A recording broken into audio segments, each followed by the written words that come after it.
management, or advertisers of this station. Right now on onWURD Radio, Black Women, Black Power. Exploring the 100th anniversary of the women's right to vote. A special on-air and online panel discussion sponsored by Comcast NBC Universal, part of onWURD Founders Day. Watch live right now on onWURD TV via Facebook. Featuring State Representative Joanna McClinton, Councilwoman Kendra Brooks, Councilwoman Maria Quinones Sanchez, State Representative Morgan Cephas, political strategist Jasmine Sessoms, Councilwoman Sherelle Parker, and Councilwoman Jamie R. Gauthier. And now, your moderator, onWURD host, Andrea Lawful Sanders. I am sharper than a razor, eyes made of lasers, bolder than the truth. They won't be locked up in the system, 'cause I'm on a mission. Blame it on my youth. Too long I've been out it on my own. Now I'm about to bring it home like a rolling stone. I ain't never been afraid to die. Look a man in the eye. I come to give you what you love. Founders Day. Welcome, everyone. It is my honor and it gives me great pleasure to start the panel called Black Women, Black Power, exploring the 100th anniversary of the women's right to vote. As you heard, we have State Rep Joanna McClinton, State Rep Morgan Cephas, Councilwoman Sherelle Parker, who is not here. We're still waiting for Councilwoman Kendra Bass, who I don't see yet, Councilwoman Maria Quinones Sanchez, and Jasmine Sessions, who is our political strategist. We are talking about Founders Day, which is an all-day virtual celebration of the life and legacy of Walter P. Lomax Jr., MD, founder of onWURD Radio, on Thursday, August 20th, which is today. He was passionate about health and wellness, along with economic empowerment and wealth creation as ways to transform Black communities. We will also be reintroducing onWURD's Livelihood Initiative, designed to connect Black Philadelphians to jobs, careers, readiness information, entrepreneurship opportunities, and financial literacy. Thanks to the Nightland Fest News Transformation Fund, the Borealis Foundation, and Solutions Journalism Network for their support of WURD's Livelihood Initiative. And the sponsors for this program include PICO, Comcast NBC Universal, Brown ShopRite, Dietz & Watson, Amoroso's, Hers, and Canada Dry. So listen, before we get started with the Black Women, Black Power panel, I'd like to introduce you to Dalila Wilson-Scott, who is the Senior Vice President, Community Impact, Comcast Corporation, and President, Comcast NBC Universal Foundation. Dalila? Thank you, Andrea. It's a pleasure to be here and certainly an honor to be here to celebrate Founders Day with our partners at onWURD. On this day, and hopefully not just this day, we celebrate Black-owned media, quality journalism, especially with our perspectives front and center, and of course the incredible legacy of Walter P. Lomax and the Lomax family. I want to give a special note of appreciation, of course, to the one and only Sarah Lomax Reese for the voice and platform she brings to issues that are critical to our community. You know, today's session in particular is one that resonates with me deeply, both personally and professionally. You teed it up, Black Women, Black Power, exploring the 100th anniversary of women's right to vote. I think as we sit here today, we're marching towards Women's Equality Day, the centennial. I think it's helpful to note and remind everybody that as many Black women who led and fought alongside many other suffragists that led to the passing of the 19th Amendment, you know, let's be clear, it was another almost 50 years before Black women were extended that same very right.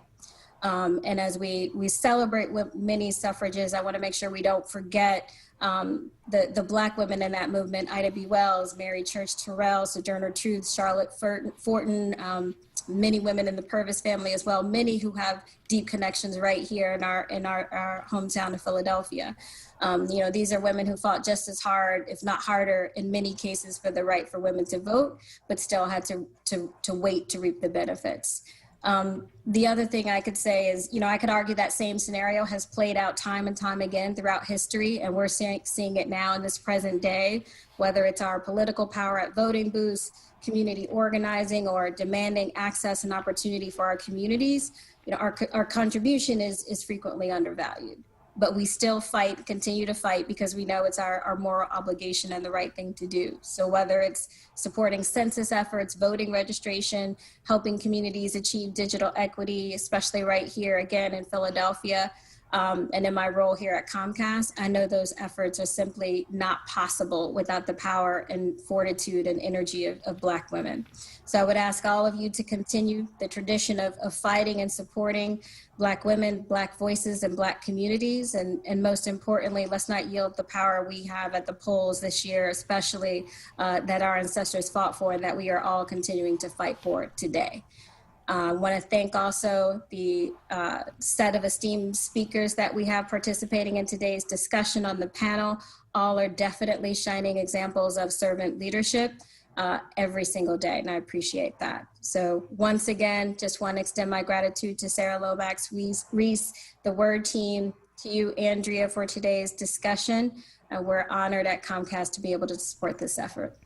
Well, thank you so much, Ms. Wilson-Scott. I run the panel discussion every Thursday at 3:30, talking about the 100th anniversary of the women's right to vote. And thank you to Comcast, NBC Universal, for sponsoring that spot all the way through October, because we're in some important and trying times right now, and we need to continue to have this conversation. So it is incredibly appropriate that you were our opening speaker today, because we are going into a discussion that is like no other. Some of these women are very familiar with me, some of them not so much, but we're going to delve deeply now into what this looks like for us. And as you know, Mother keeps it real, so I hope you all are ready, right?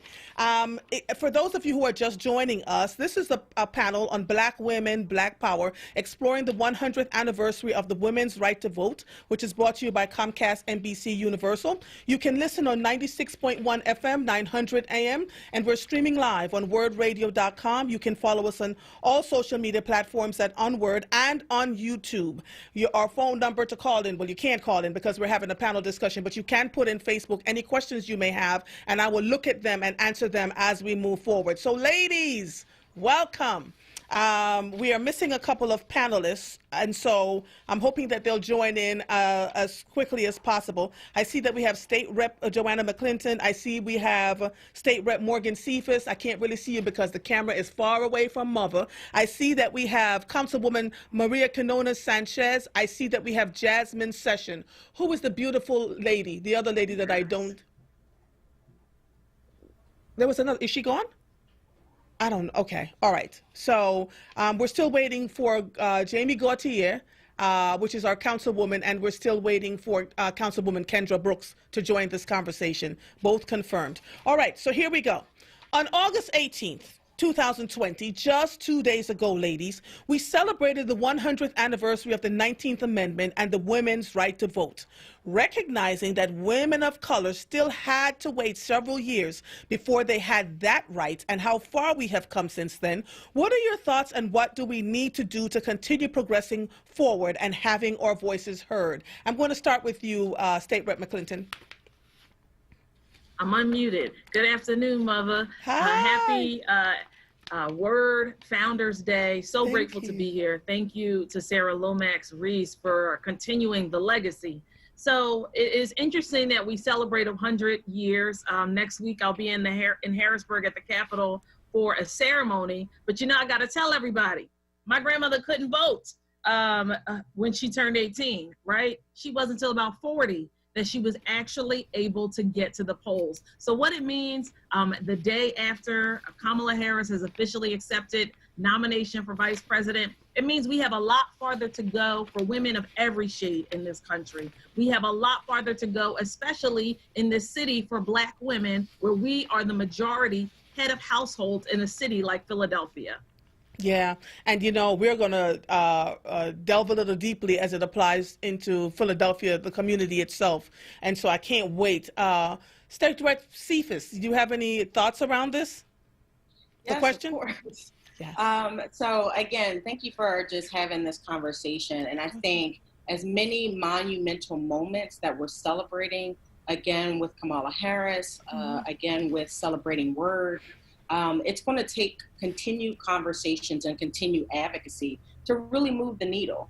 You've said it several times on your show that, you know, it's great to have these iconic moments in history and in time. But if we don't use this as an opportunity to push forward policies that really impact women of color on a day-to-day, then we will have had this moment in vain. Yeah. And I think one key example of that is, yes, we got the right to vote back in 1920. But again, to your point that you made earlier, so many other women of color did not get that right to vote till years and years and decades and decades later. And we are now in a situation where you still see voter suppression. You still see areas across the country trying to remove that right for so many. So there's an obvious point that there's so much more work that we have to do. So we have an opportunity to celebrate these accomplishments, but that just reflects how much work we have moving forward. Councilwoman Quinona Sanchez, you have been at this thing for a while now. I am sure you have seen some things, heard some things, done some things.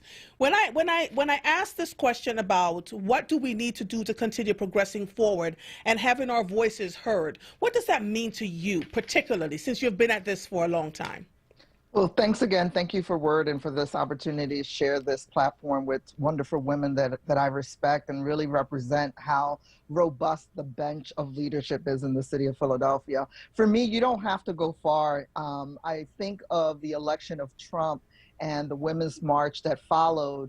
And I remember standing on that stage looking out into the sea of women, many white women who called themselves our allies, but voted their economic interests, right? So there's still a lot of work to do. That year, I spent the entire year checking my allies and asking white women in particular if in fact they had regretted giving us Trump, and what were they going to do through actions to create those kind of spaces where they could embrace Black and brown women. And in some rooms, you can imagine it was a little tenseful. Yes. But I think you know, we can't move forward if we don't recognize where we've been, how hard it's been, who's been with us at particular times in this historical movement in which we are, and to check ourselves. Don't call yourself an ally if you're not helping to create those spaces that allow these talented women to shine.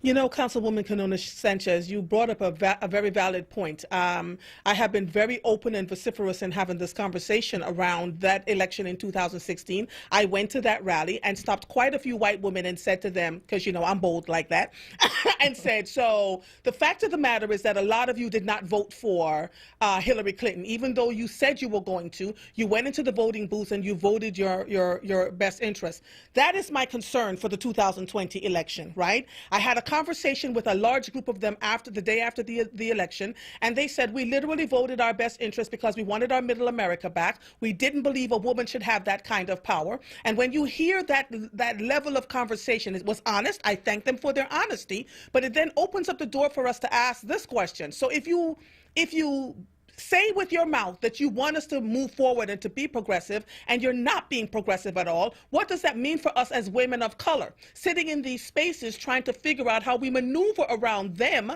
on top of trying to do what is right for our communities? Does that make sense?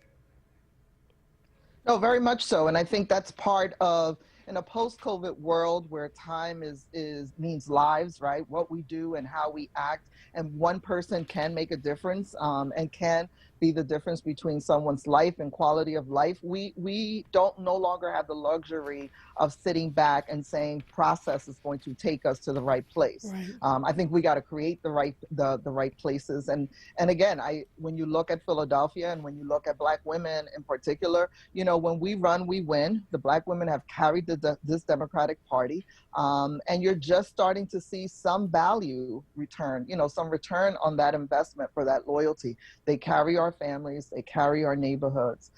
So it'll be interesting to see this election. You know, November 3rd cannot come sooner. I want to dig deep in those numbers and really see if we are listening to the protests and if people are really, truly our allies.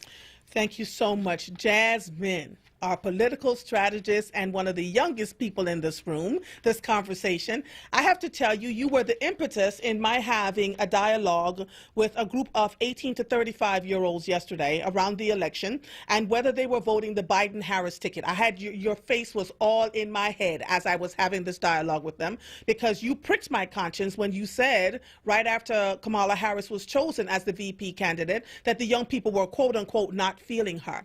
And so I did a an informal poll, asked them. I had, I think, 5 or 6 young people. All of them said they were voting for the Biden-Harris ticket, but they had some concerns. And Jasmine, they laid it to rest. Do you understand? These young people were not just saying things like, they're not voting our interest. They labeled what they wanted. They labeled their progressive agenda. They spoke about the fact that 2 weeks ago, Kamala voted against their interest again, right? And they're following her and following the data and saying, yes, we're going to vote because we understand that we don't want to have more of the same. But good grief almighty, can we figure out something? Because of the young group that I spoke to are going to be the largest voting bloc soon and very soon. What are your thoughts around that in terms of progression, my sister, and all that you have done at such a young age? Well, Andrea, you know, I'm really flattered that you keep saying how young I am. That just like makes my whole day. Because I got to tell you, I'm on the other side of 35. You know, I'm like high five and 40. So wait a minute. State Rep McClinton, are you the youngest one in this group now? Oh, yeah. Morgan's definitely younger than me. Morgan? And Morgan's younger than me. It's definitely not me. I turned 38 yesterday. So Morgan, you're the youngest in the group. Yeah, Morgan's younger than me. Joe is 1 year older than me. So like, hold on. You're not going to steal my joy. That's right. Keep saying I'm the youngest one. That's clean living right there. It's your young soul, darling. It's your young soul. But to answer your question, you know, like I was telling you not too long ago, I try to keep the young people around me because, you know, they keep me young. I need to keep my ears to the streets, especially doing what we do at She Can Win. And I was alarmed where they were like, yeah, that ticket, that's not it. That's just not it. They weren't feeling Uncle Joe. They weren't feeling my good sis, Kamala. And they were saying, you know, it's too conservative. They don't reflect our interests. They don't reflect what we care about. And they're not interested in changing or hearing. It's business as usual. And that is kind of like the message that the young people are carrying. Now, granted, they're voting though. These young people are voting. Yes. And that 18 to 35, when we say like, oh, they're going to be the next leaders, it ain't even that anymore. They are the leaders. I mean, they are literally changing the way politics are, to the way movements are being. Do you see the social media movement? I do. I have to tell you, I am impressed with these organizations that just on the Facebook, on Twitter. See, when you say the Facebook, you know you're old. So like, I literally said the Facebook. God. But you know, they are organizing in large droves to make change. And we are now seeing the change, not just here in the Commonwealth, but around the country. And that is being driven by these 18 to 35-year-olds. So we have to find a way to harness that energy and all move and row in the same direction. That is what's going to be key. And especially our Black and brown young people. You understand what I mean? It's funny, I know a few activists and they all look exactly the same. They're younger, they're white women, they went to Brown or Berkeley, and you know, they have their sandals. And they're trying to create a movement and be the voice for Black and brown people. And I appreciate the allyship, but I gotta tell you, I'm like the councilor, and the councilwoman knows she is my heart. Councilwoman Maria Kiona Sanchez is my absolute heart. She's right. We got to check our allies because they're telling us one thing, but doing something different. And now that's why it's time to really empower those younger Black and brown activists that are really stepping forward, because they will be our voice. They are our voice right now. Yes, I agree. And quite frankly, they're not waiting for us. So we have to step in to the plate and say, how can we support you, and mean that thing, and then do what we say we're going to do? Because while they said they were voting for the Biden-Harris ticket, what they said to me was, we are holding every last one of them accountable. And if they don't do what they're supposed to do, we're getting in there and we're taking over. They mean that thing. They also said that they're going to be voting in the local elections, right? Because they really want to change city government too, and at the state level. So watch them, because they are not playing, and they've gotten, someone just joined the group. Who is that? Councilwoman Gautier. Okay, good. And so, ladies, I asked the young people this question, and I'm going to ask you this. As women of color, we are often held to a higher standard than our counterparts. Lord have mercy. And we have always found ways to excel with the little we have been given and the barriers we face. In what ways can you encourage other young women of color to run for political office or step into leadership roles? Hi, Councilwoman Gautier. Welcome. I'm so sorry to be late. I really apologize. I was stuck in a meeting. Oh, no worries. We know you're doing the business, right? You're handling the business. And as long as you're handling the business, we're okay. All I'm right. handling the business. All right, so welcome to our panel. I just asked the question of, as women of color, we are often held to a higher standard than our counterparts, and we have always found ways to excel with the little we have been given and the barriers we face. In what ways can you encourage other women of color to run for political office or step into leadership roles? Who wants to go there? I think now is an amazing time for women of color to consider political roles and other leadership roles. We're seeing that, all over the country that people are hungry to elect women of color. They've been winning elections all over the place, right? And I think they've been showing us the blueprint. And so I encourage, young women of color to make connections, right, with people who are already in those spaces, to create a plan for themselves. I've always found success by knowing where I wanted to be and thinking out the steps to get there. So I knew I wanted to run for council. And so as soon as I moved back to my neighborhood in West Philadelphia, I became the president of my local civic association. I started off in small ways, joining boards that would connect me to the community and to community causes, and joining organizations that will fit me in the places and spaces to get where I ultimately wanted to be. So have a vision, have a plan, make connections, and you can do it. We're seeing women of color do it all over this country. Okay, I have a follow-up for you. You just became city council, Yes. a member of city council. I know that it was not an easy journey. I know. I don't care what anybody says. I know it was not an easy journey. How did you walk from, having your vision and your plan and your connections? How did you straddle the line between what you really wanted to do versus what was best for the collective that you were put in to serve? What does that look like for you when you first got there? Were you frightened? And I'm asking these questions. Did you have concerns? Did you feel like, oh my goodness, how am I going to do this? Mm-hmm. I didn't see a lot of daylight between what I wanted to do and what was best for my constituents. I've always wanted to serve. I used to be an accountant, and I went back to school to do city planning because I wanted to have a career that was about service and engaging people. And so for me, it's always been about neighborhoods, engaging people in those neighborhoods to see what it is that they want and the community that they want to build. And so my whole entire platform was built around what people in my community were saying. I walked into council with an agenda that was resident informed, and I've had to shift where necessary. Nobody knew COVID was coming. Nobody knew we were going to have the amount of civil unrest that we were going to have. But my agenda mainly stays the same, and that's about equity and connecting people to opportunity. Great. Thank you. For those of you who are just joining us, we are we are on this panel. We're doing the panel Black Women. Let me just make sure I get it properly.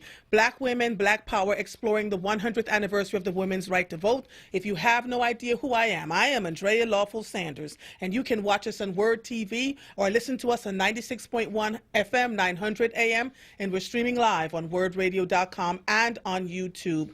We have an esteemed panel here with us today. Again, if you are just joining us, State Rep Joanna McClinton, State Rep Morgan Cephas, Councilwoman Jamie Gauthier, Jasmine Sessions, political strategist, and Councilwoman Maria Canona Sanchez. We're still missing Councilwoman Kendra Brooks in this group. So I just want to make sure that I have everybody's thing. So ladies, you heard that second question. Again, in what ways can you encourage other young women of color to run for political office or step into leadership roles? Who else would like to answer that question? Thank you, Councilwoman Gauthier.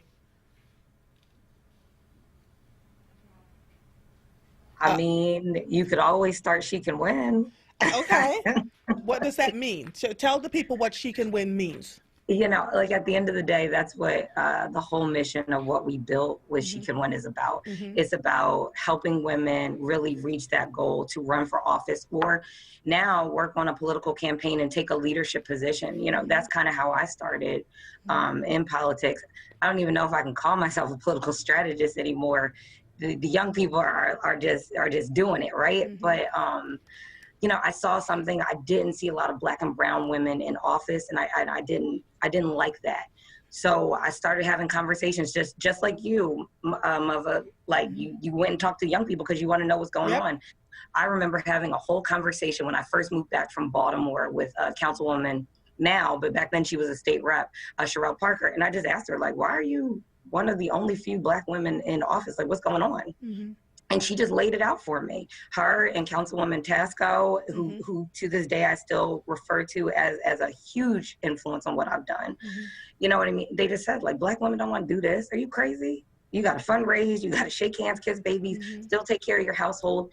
And you never know where to go. It's an old boys club. Right. So we created a network of women, but specifically women of color, where you can rely on each other and like give donations and make sure that like we are supporting you, posting you, making sure people know about you. And, you know, I'm proud that like every Black and brown woman on this call, I've had an interaction with through She Can Win through some type of way, you know.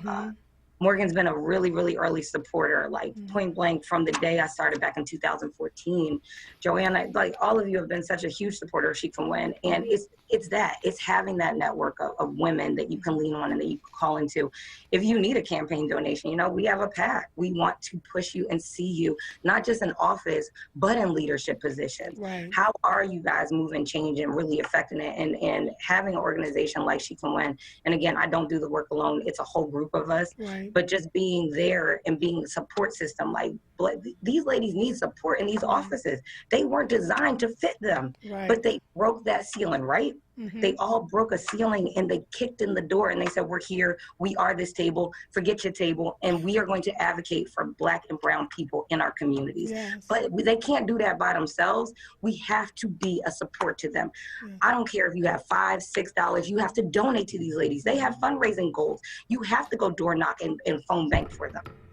You have to do that because the support is so necessary. Yes, agreed. Yeah, and I'm going to just go ahead and further say that I want to own this, that I was She Can Win's first candidate before any of the other ladies on the call. And as soon as, when I first started running, I didn't have any experience running for office. And, you know, having an organization like She Can Win literally handhold me during the entire process went an extremely far way. And I think, you know, oftentimes it's difficult for women to get in this space because we don't necessarily have too much direction. You know, it's a male-dominated field and it's difficult to break down those male barriers. And, you know, to be quite frank, sometimes they don't necessarily want you at the table and they want you to play, you know, more subordinate roles when it comes to politics. But it's organizations like She Can Win. It's having female mentors to walk you through this process. And I think one of the best experiences that I got out of running for office was actually understanding and owning my story as an African-American woman in this country, in this city, and, you know, as an elected official. It is very different. I mean, I had an opportunity to work in city council, and I didn't realize you didn't have real Republicans, but up in Harrisburg, we have real Republicans, and you are constantly reminded that you are a woman of color in Harrisburg, in this Commonwealth, and you come to the table with all of the issues from your community on your back. So it's critical to know who you are, to own your story, and to make sure you have women of color around you that have been through this process, but also that are walking it with you. And I think that is one thing that She Can Win has done for me over the course of my political career. You know, you are generating quite a bit of interest on social media, on Facebook. I just want you to know people are responding and making comments. So someone says here, someone says, good morning, love seeing each of you ladies. Someone says, good morning, ladies. Kim Lawson here. Change can be made by joining your home and school programs, community and church, and rec centers and youth advocacy group. Morgan, I miss my old neighborhood and working with you. So you probably know who that person is, so that's good. Renata Hackley said, well, I first met State Rep Morgan Cephas when she knocked on my door when I lived in Overbrook. Look at that. So you did it. You went into the community and did what you were supposed to do. So I am really... like I'm losing constituents, though. That's not a good thing. And so your responder is exactly right. We have to be running from the school board all the way to the Senate. Agreed. There's so many different roles that, you know, you can take on to be a leader and a change in your community. Absolutely. And Renata also said, forget your table, laugh out loud. We definitely need to rally around one another. And so, you know, this is Word Radio, 900 AM, 96.1 FM in Philadelphia. We are just joined by Councilwoman Kendra Brooks, who had a very unusual foray into City Council. I want you to describe what you had to do to get your seat at the table, lady, because no one thought you were going to get there, but you had a community wrapped around you from the beginning to now. Can you explain to people how you did what you did to get your council seat? Sure. Thank you so much, and I apologize for my tardiness, First Ladies. Yeah, just the path to get here was like very unlikely. I come from community organizing and just being like soccer mom, PTA mom, all of the roles that people really take for granted, the work that it takes to organize communities and work, just doing the work around neighborhoods. I think that my path to getting here was different, but it's really similar, like door knocking. But even though my door knocking started before I even thought I was running for any kind of public office, my commitment was primarily around education. And then it was around social justice issues. Then it was around gun violence. You know, you can't live in, you know, the heart of North Philly and not be exposed to all of the issues that affect our city, and just getting involved in the way with not having a path towards politics. I had a path towards like liberation for my neighbors. Like, what does it mean for you kids to go to a quality school in your neighborhood? What does it mean for you to be able to sit on your porch in peace? What does it mean for you to have a clean block? So when I was approached by the Working Families Party to run for office, I did not take it seriously at all. I was like, I am not a politician. I have no interest in politics. Like, I'm usually the person lobbying and protesting and falling out on the streets, and I don't know if I want to be in City Hall. Right. I think the realization is that people talked me into it. So when I began having conversation with all the groups of folks that I organized, whether it was Home and School Association, whether it was like the Friends Up, all these folks that I've been working with, and I asked them what they thought, and they said, go for it. So you went for it. I went for it. That's it. Didn't know I was going to win. For me, it was more about creating a pathway and an opportunity for young Black girls like me who didn't even think or even saw themselves in politics, because I've never been connected to that. Right. So I welcomed the opportunity and went for it.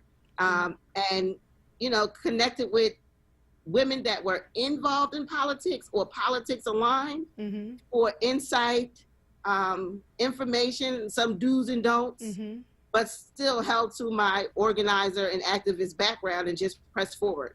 And that pretty much was the path. Yeah, so you literally went in a way. So instead of being a Democrat or Republican with the party, you went with the party. You went with the Working Families Party. I remember watching you in the news and watching all the articles being written about you and watching people envelop you. And so you became a lesson in what is possible when you start in your community, right? The best politicians are first community activists. I've always said this, right? Something in their community spawned them into stepping up and getting some things done. So speaking of community, and ladies, here we go, because it feels as if Philadelphia is under siege in recent weeks and months.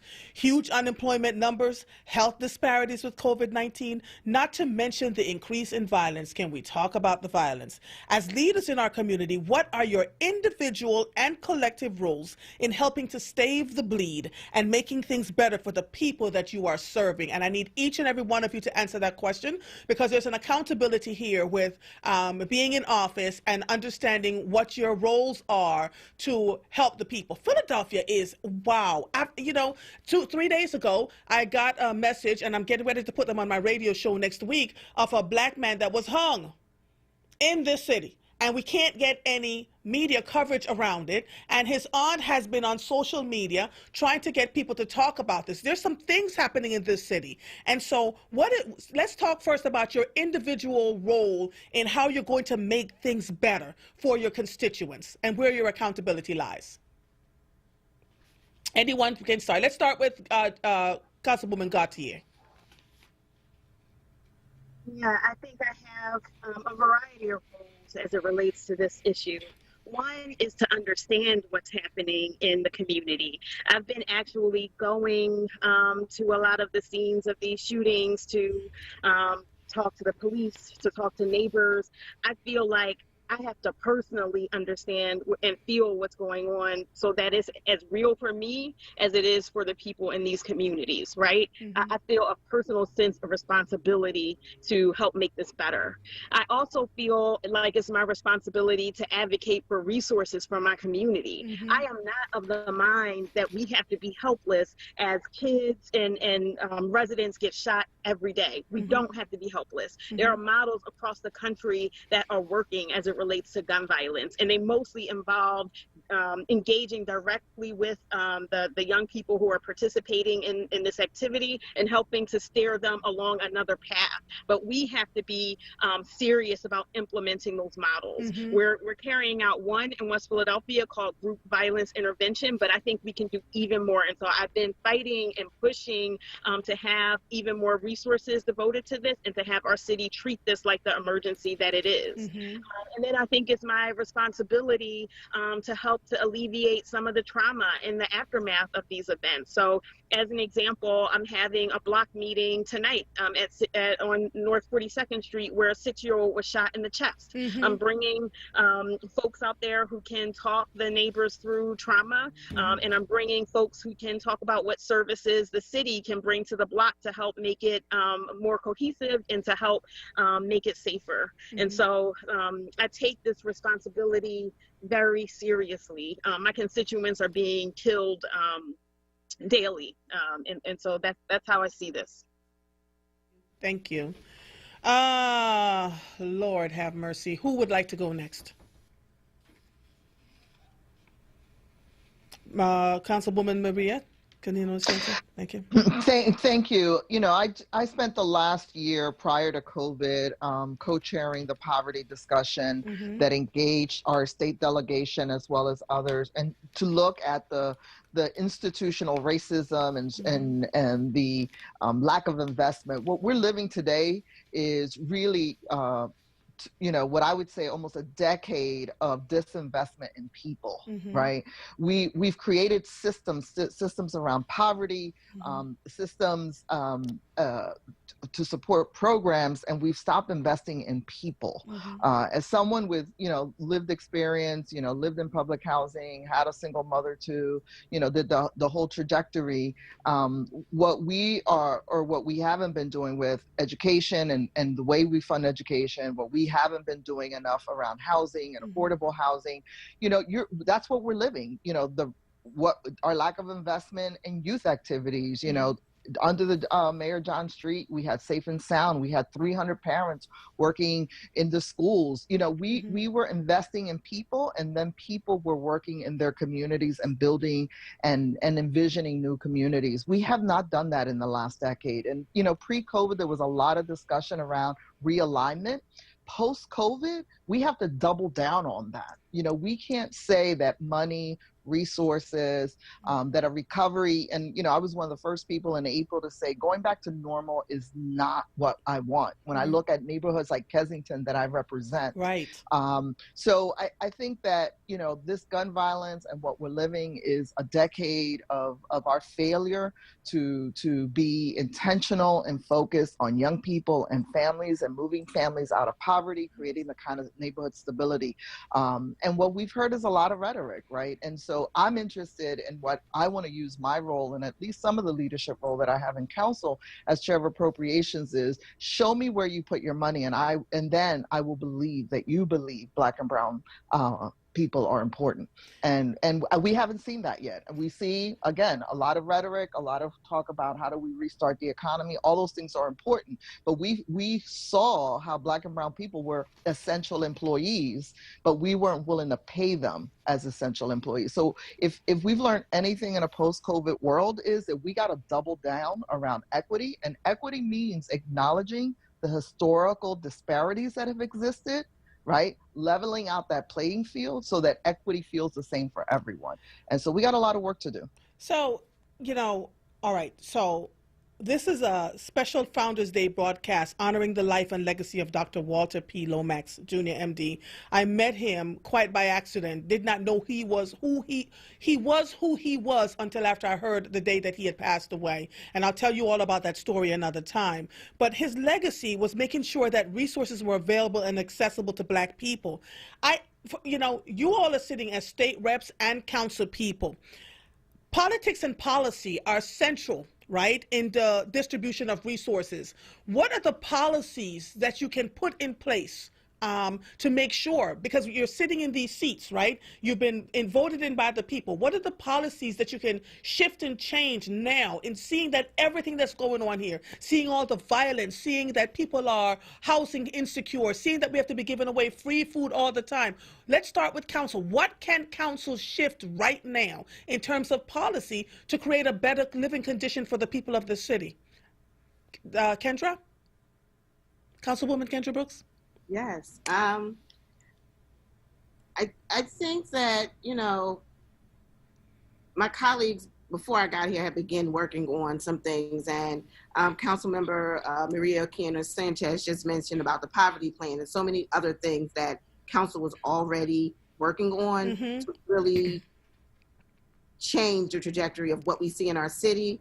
But I also feel like my role with being closely connected to folks in the street, folks that are not necessarily aligned with politics, making sure their voices are heard and that they have access to the information or to the policies that we're putting out there. So when I think about that, one of the things that we realize is that the programs that are out there, which like Councilwoman Sanchez said, which ones are working? Right. Which ones people are taking advantage of? Right. Like we can continue to create policies and fund money and put money into programs, but if they aren't working and people aren't using them or don't know they're available, they're useless. So, I have spent a lot of time trying to connect those dots, trying to understand where the programs are and how can we real time help folks, that are bleeding right now.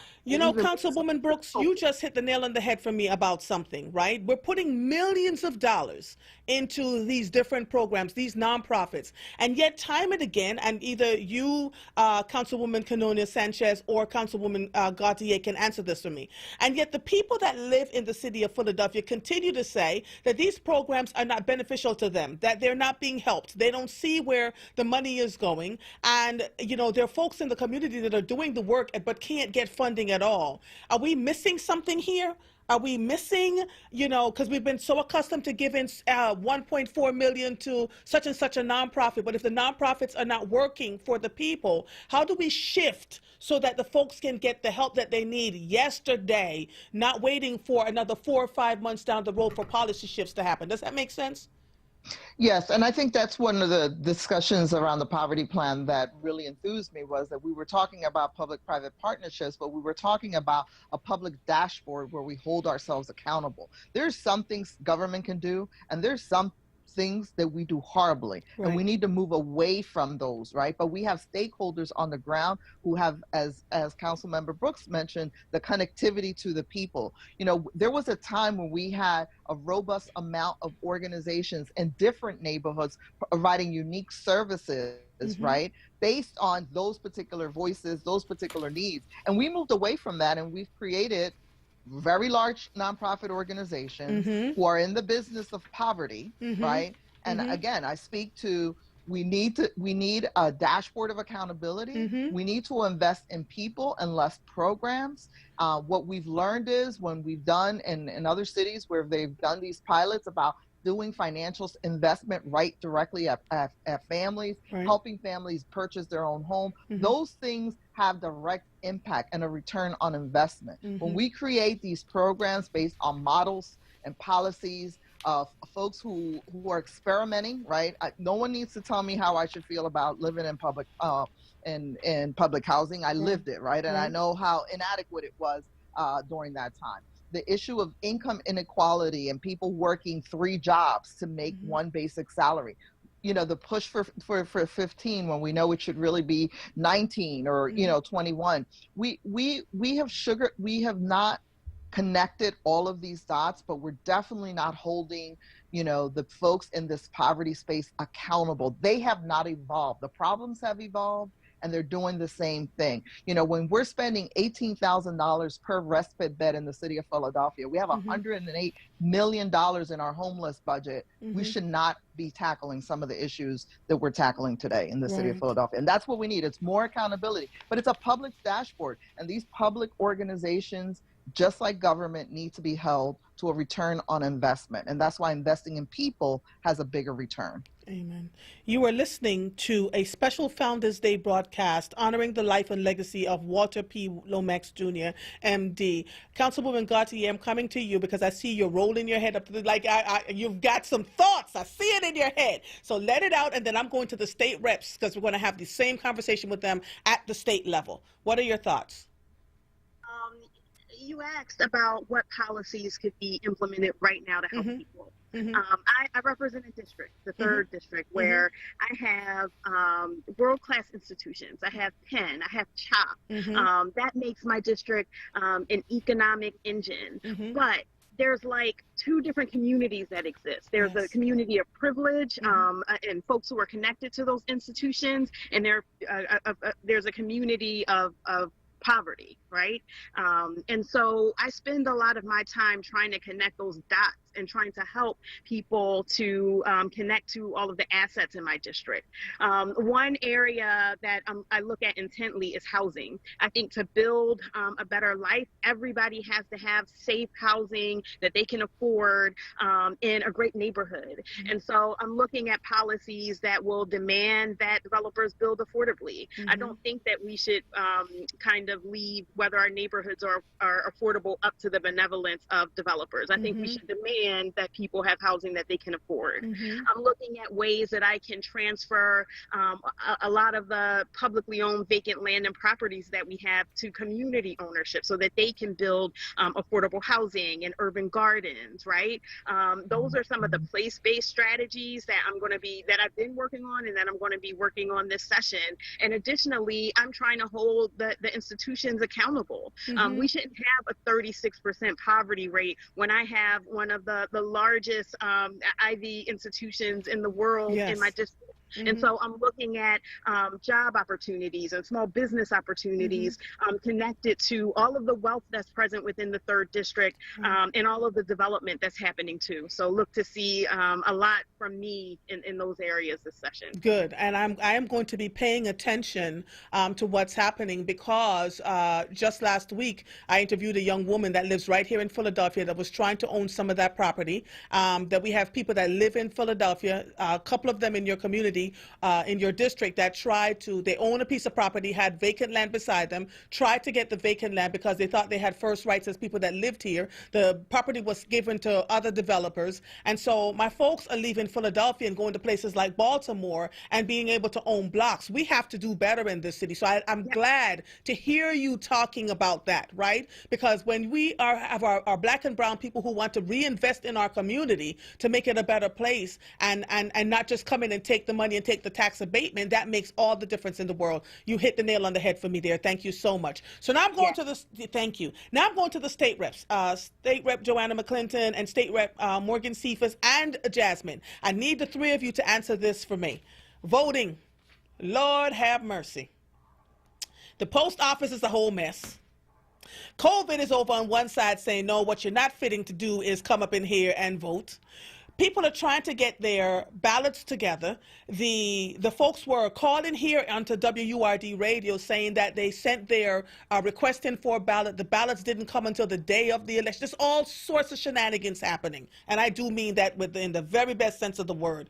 What is being put in place right now to make sure that here in Pennsylvania, we are able to vote and not worry about whether our ballots are being counted? So as we sat on this amazing panel of Black Women, Black Power, we got an email from the Speaker of the House saying we're going back to session. Yes. Yes. Yes. And I think I shared with you when we were talking last week, when we left in the middle of July, the speaker told me, Joanna, we're coming back in August to tighten the election code. So I have literally been in my house or in my district office or in the neighborhood waiting for the majority party speaker to say we're going back before session was scheduled so we can work on the election code. We're going back August the 31st. While I don't have a list of the bills that will be voted on from the state government committee, some of the things that are pending is we want to codify the politics in the Trump lawsuit. So he's challenging the mail-in ballots. He's challenging the drop-off locations. He's challenging the way the count happens. And what we see happening, for those of us who are pessimistic like me, we see him saying, oh, those ballots aren't real.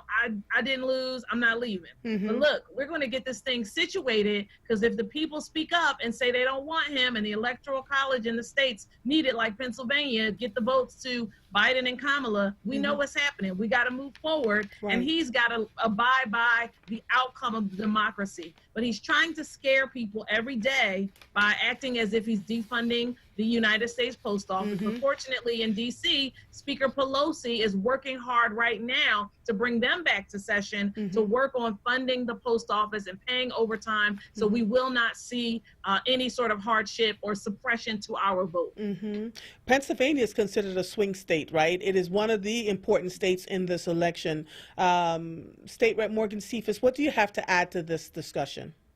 Yeah, I mean, if I can recall correctly, we, lost our state by close to 44,000 votes last time. Yes. So, I mean, it is beyond critical to win the Commonwealth of Pennsylvania, not just in the urban settings, but suburban and in the rural. And, I do want to say that is the great thing about having a city of Philadelphia representative that sits in leadership. The fact that she knows we're going back to session before any of us rank and file members know is just critical. So that is why we got to keep Rep.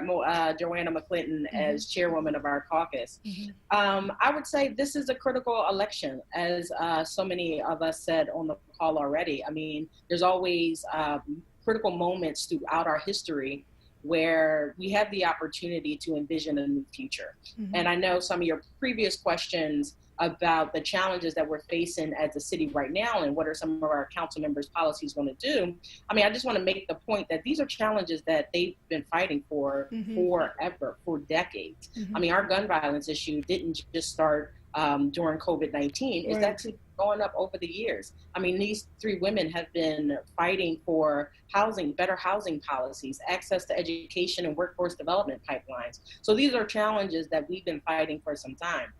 And, when it just comes to what we need to be doing when we return back to Harrisburg to create equity in our elections, there's been several proposals that have been put forth before our Republican counterparts. And, one of the reasons why they're just so anti-mail-in ballot is because Democrats, we turn out more that way. Right. So they're scared to lose elections. And when we are in striking distance in the Senate, striking distance in the House to really flip our chambers, of course they're going to want to do everything that they can do to suppress the vote. But I mean, there are some serious recommendations that we definitely should consider when we go back. Committee of 70 has put together some recommendations. One recommendation I think that would be critical is to allow counties and municipalities to begin counting their ballots, their mail-in ballots, not the day of, but possibly 2 weeks prior to, when they're coming in. Additionally, we had a poll worker shortage throughout our county in the primary. Not only do we need to get more young people involved, I mean, we always talk about the 18 to 35 screaming to have a seat at the table. Here's a chance to have a seat at the table and get active. So one of their recommendations was to allow poll workers to come from throughout the county to provide service if needed. And I think the last thing is the drop box situation is going to be critical. I know that guy in the White House is trying to challenge these drop boxes.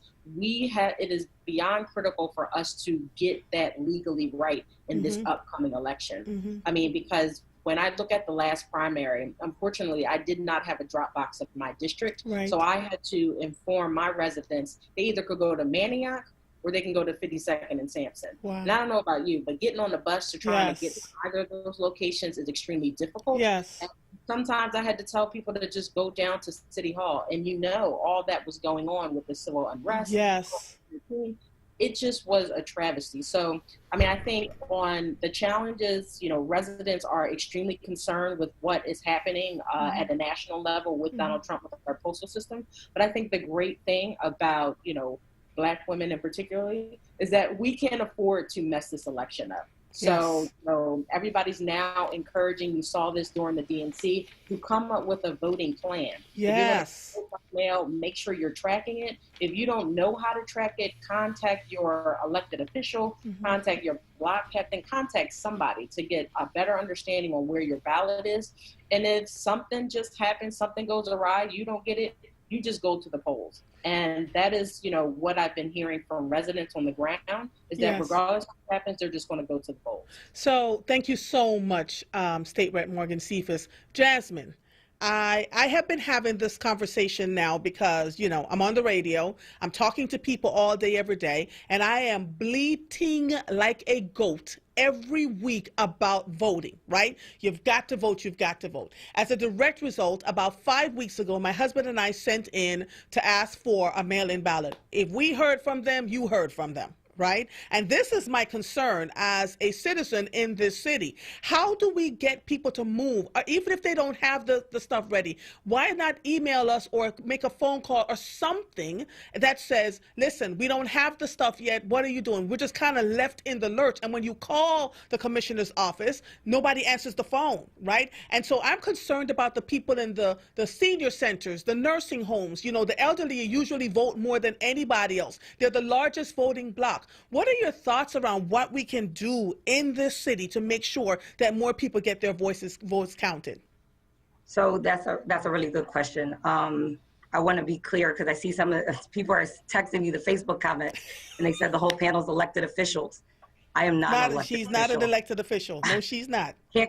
Can't cut it. God bless the ladies. I like to support elected officials. Jasmine's not elected official. Yes. So from a citizen's perspective, the things that you can do outside of like legislation and laws, you have to organize amongst yourselves. Yep. These ladies right here, they can push the legislation, they can whip up the votes, etc., to move things on the state and the city level. But what are you doing right there in your community? How did you bring so my next door neighbor, I'll tell you a very quick story.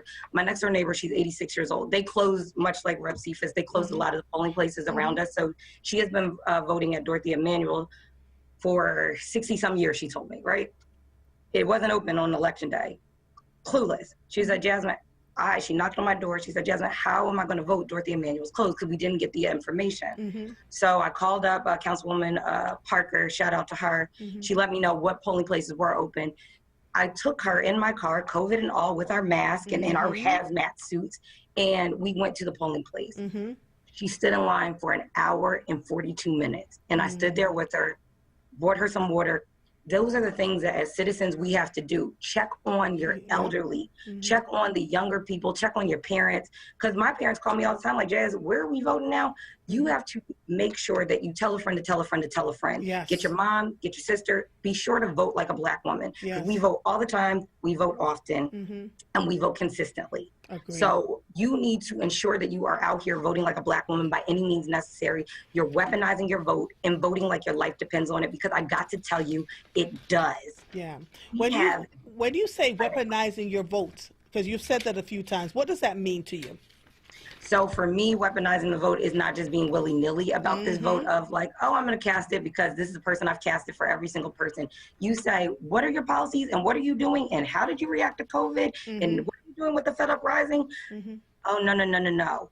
If you want this vote, you want to XYZ, because just like the people put you there, and I'm sure any of these ladies could tell you, just like we put you there, we can vote you right out. Yes. Yes. And make sure that they understand that you are a servant to the people. Hence why I'm not elected. I'm in corporate America. I can't be no servant to the people. However, these ladies are servants to the people, and they've made that sacrifice, and they've done it well. And they know that the people are voting them in. And when they go to Harrisburg, when they go down to City Hall, they are carrying the people's voice. They are advocating for the people because they have to come back in these communities and talk to the people. And each and every one of them has done it well. But I can't stress enough, you have to vote this election. Yes. Speaking one is very nonpartisan, but right is right, is wrong. And people dying at an alarming rate is just wrong when it could be prevented. It's just wrong. Yes. We have to vote to make sure that that does not continue to happen. But on a local level, we have to keep these ladies in office. They are taking their time in the middle of the day to make sure that they are educating the masses about what is going on in our Commonwealth. We have to vote in local elections as well and make sure that each and every one of these ladies stay in the seat and continue to advocate for Black and brown people. I cannot stress that enough. Yeah, thank you so much. For those of you who are just joining us, you are listening to a special Founders Day broadcast honoring the life and legacy of Walter P. Lomax Jr., MD. You can watch us live on Facebook, on all social media platforms at onWURD, on YouTube, and I am Andrea Lawful Sanders, affectionately known as Mother, who is doing the panel discussion on Black women, Black power, exploring the 100th anniversary of the women's right to vote. Listen, these women have been very honest with me and forthright. I appreciate it, because I know it's not easy to be an elected official and have people asking you all kinds of crazy questions, but I have to ask some of these things because people are asking. Here's another question that I have for you. We have always said that every election is important to the Black and brown bodies in the United States of America.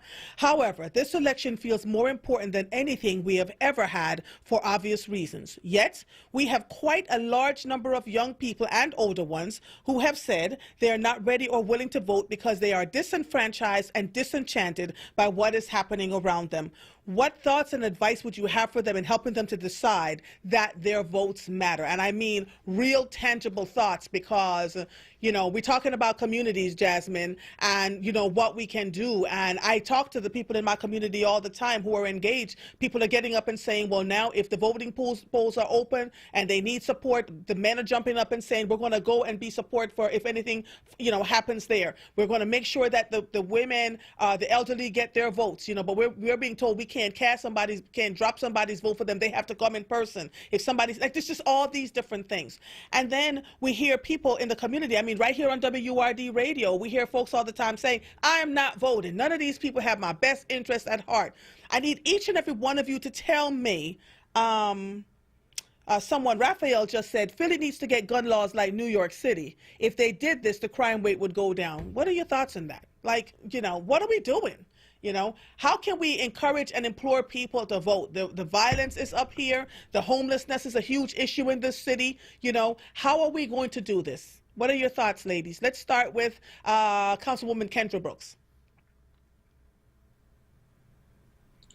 I'm a strong believer of making sure, once again, back to the community. One of the things that during my campaign, I said that if I win, it's proof that every vote counts, right? Yes. Because it's about generations of folks that don't believe that their vote counts or that politics doesn't work for them.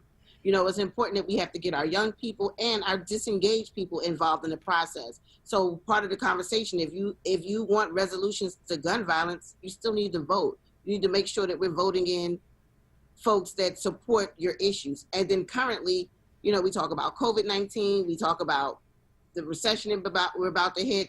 Who would best serve your needs in your community elected? We already know that the man in the White House has not served Black communities at all. So our goal is to get him out of there and start from the beginning. And I think that we have to continue to get this message out. And the most important message goes to those who are disenchanted and disengaged with voting. Because we realize that our seniors, once we help them find a pathway to get their ballots and get the vote, they're committed to do that. Yes. What we know is our folks that are already engaged in politics, they're going to make a way to make it happen. We need to make sure we're touching that young generation, 18 to 35, folks that never gave a damn about voting, folks that are currently homeless, folks that have lost their jobs, folks that finally realized or were told that they're essential employees. We need to let them know that this is the time for them to activate their essentialness. And I think that's the message that we have to continue to get out there because, just be there are a lot of get out the vote campaigns, but I think you have to make it appeal to the folks that are most affected by this crisis that we're in, whether it's housing, whether it's education, whether it's gun violence. We have to get out and connect people and make sure they know that their vote matters. And that's the only way we're going to change what we currently see. And that's what my commitment is still. Yeah.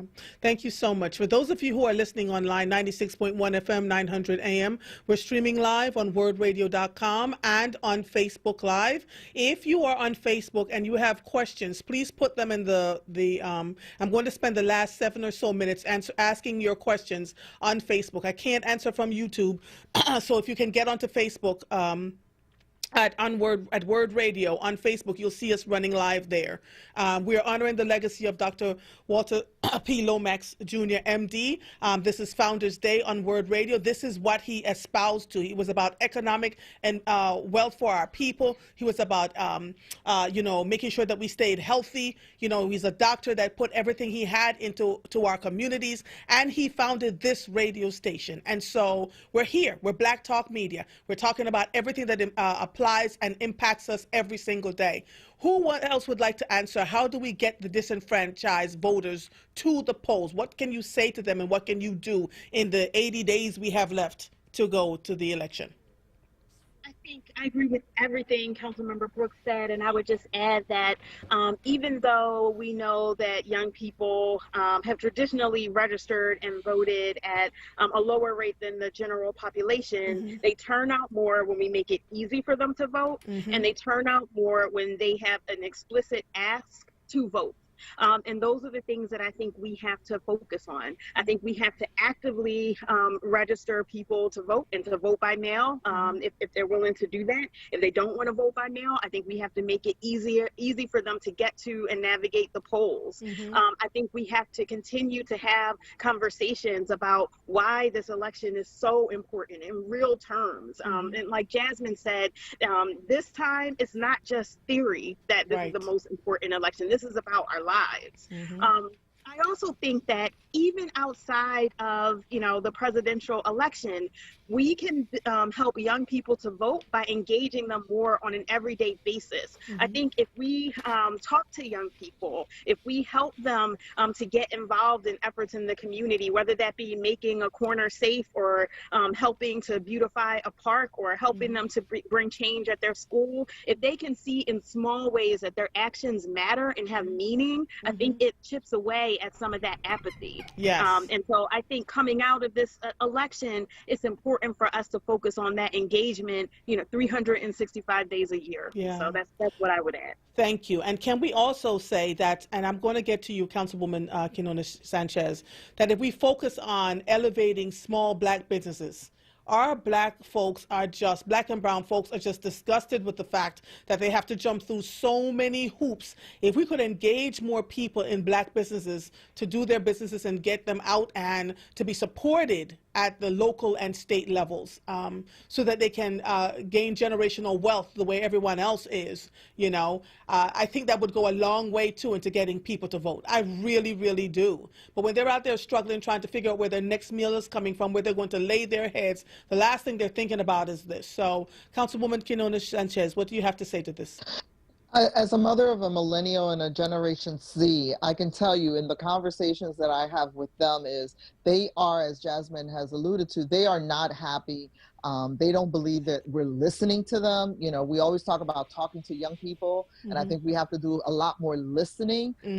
This generation in particular feels that those of us in office do not have the sense of urgency. And look, my hardest constituents are the men in my house, right? I don't have to go far to be told on a daily basis, what else could we be doing? But in the Generation Z in particular, my son who just graduated from college, studying to take his LSATs, he's like, what kind of world are you folks going to leave us, right? Yes. He doesn't feel like that national ticket reflects some of the protests, some of the outrage that we've been out there. Yes. And that's why connecting local elections, state elections to the federal election is important. Every vote is important and every election is important because we're not going to get everywhere where we want in one vote. Mm-hmm. It is connecting those votes to that purpose and what you like to see. And then the accountability piece of it, right? They can't just, and this is again a debate I have from a mom to a child, is sort of like, you can't just get angry, you got to get activated. Transform that anger to some action and hold us accountable, right? And give us that sense of urgency. Because I agree. Look, I've been in council. I'm the senior member of council. For my council members that are on, they brought in a sense of urgency to council that for people like me, we want to embrace, right? It's sort of like, we can do more. We don't have to make incremental change. Yes. We can make systemic change. And in a post-COVID, post-Floyd world, shame on us if we did not hear the protesters. Shame on us if we're not listening to the young people, not talking at them, not preaching to them, but listening to them and recognizing that we have to do more. And this election changes the trajectory of which ways we have to go, because they're the ones that are being more empowered about which way we have to go. And those of us in power got to get used to people saying what we're doing is not enough. I've always said to folks, I'd rather go into a meeting with angry people, because if they're angry, they care about something. Yes. And if they care about something, we have an opportunity to have a conversation. Thank you so much, State Rep Cephas and Jasmine. I think you're the two that haven't spoken yet, right? Yeah, and I'll just go ahead and jump in. I mean, I think when it comes to young people's involvement, I think we were just shown the power in their voice and the power that they have. I mean, it was young people that brought this country to its knees and to have a real around gun laws. And, the unfortunate part is, as women that have grown up in urban settings, I mean, I can't count how many times we've heard gun violence in our neighborhoods going up. So it wasn't a new issue for us, but it took suburban kids, suburban moms to experience gun violence in their schools that really forced the country to have a conversation. And that was as a result of young people. When it came to police brutality, it was young people taken to the streets, the civil unrest that has forced, in the matter of several months, not just, on a local level, but on a state level, it forced movement on policies that we've been fighting for forever. So I think if nothing else for young people to demand accountability of elected officials. And to Councilwoman Buckier's point is that it shouldn't just stop at this election, or it shouldn't just start at this election. It should be an ongoing conversation of holding systems accountable to build a better future that they want to see. I mean, and they again have been on the forefront of so many movements at this point in time, and we need to use this crisis as an opportunity to push as much as possible on policies again that we've been fighting for forever. Yes. Thank you so much. I just want to let people know, again, that this is an all-day virtual celebration of the life and legacy of Walter P. Lomax, Jr., M.D., founder of onWURD Radio. You can listen on air at 900 a.m. because we're going straight through to 9 o'clock tonight, 96.1 FM, live stream on WordRadio.com or on the onWURD Radio app. Watch us on onWURD TV via Facebook Live or YouTube. There's a special Founders Day discount for the Forward membership. Join or renew on Founders Day for the discounted price of $80. Regular membership price is $90. Go to WURDradio.com to register for Founders Day today so that you're eligible to win prizes and special giveaways throughout the day. Here's where I'm going to take, we have 5 minutes left, 4. I'm going to take a couple of questions or some comments here. So, wow, Lord, these people have been talking. Oh, my goodness. All right, so let me just make sure.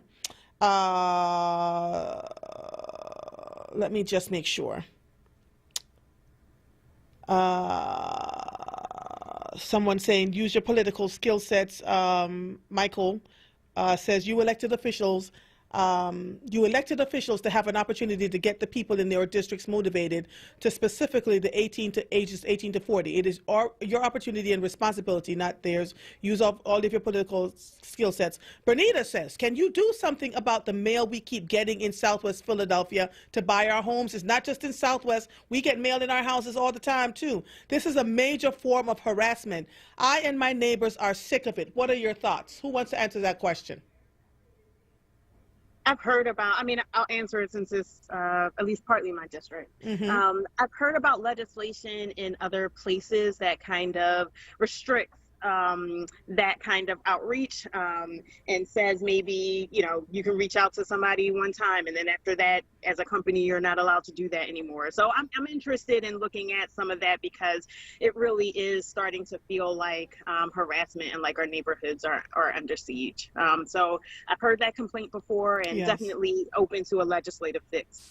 Okay. We actually have a bill up in Harrisburg that's working to address it. It was introduced by Representative Mary Isaacson that would allow, you know, an initial solicitation, but after the second time would potentially criminalize it. So it is something that, communities are experiencing across the Commonwealth too. Wow. And there were some neighborhoods in Southwest that they were actually, if they posted on a place that you can't put public posting, they would take the signs down. That was in the paper. And I've had people call my cell phone wanting to buy my house. I'm like, how did you get my number? Like, they're so out of control. Yes. Yes. And they make you wonder if somebody's coming to get your house, the amount of literature that they send to you, like, is my house up for sale and I don't know about it? It's so ridiculous. I'd love to see. Yes, it is intimidating. I'd love to see someone talk about this. And so I want to end this by telling you, Michael says, you Black women elected officials do excellent service. You're intelligent and caring Black women. The Black males and white males are full of stuff and have been for the last 20 years. They are responsible for the mess in Philadelphia. So please, Black women, continue to think independently, be strong, and do not be a part of their stuff. You can turn the city around. They need to get out of your way. Believe me, the people of Philadelphia are counting on you, not them. So I'd like to end it in that way to let you know that people are paying attention to what is going on. I am so happy and thrilled to have been the moderator for this panel, Black Women, Black Power, exploring the 100th anniversary of the women's right to vote. We have on the line State Rep Joanna McClinton, State Rep Morgan Cephas, excuse me, Councilwoman Kendra Brooks, Councilwoman Maria Canones Sanchez, and Jasmine Sessions, political activist. You ladies were amazing. You didn't hem, you didn't haw, you didn't balk. You just answered every question that Mother have. And I really believe that Walter P. Lomax would have been so proud to know that as Black women, with us having a vice presidential candidate on the ticket that is a Black woman, quarter Jamaican, quarter Asian, quarter this, quarter that, we'll take it all, right? And that we have an opportunity to shift what is going on in this country. I cannot thank you all enough for being a part of this most important conversation, and I look forward to speaking with each and every one of you in the future, okay? Thank you all. You are so welcome. Thank you all so much. I am Andrea Lawful Sanders. Thank you so much for being a part of this. Thank you all on WURD TV, radio, Facebook, YouTube, for enjoying everything that we've discussed today. And we will continue to follow up on this most important conversation, Black women, Black power, Black voices on WURD Radio. Bye-bye.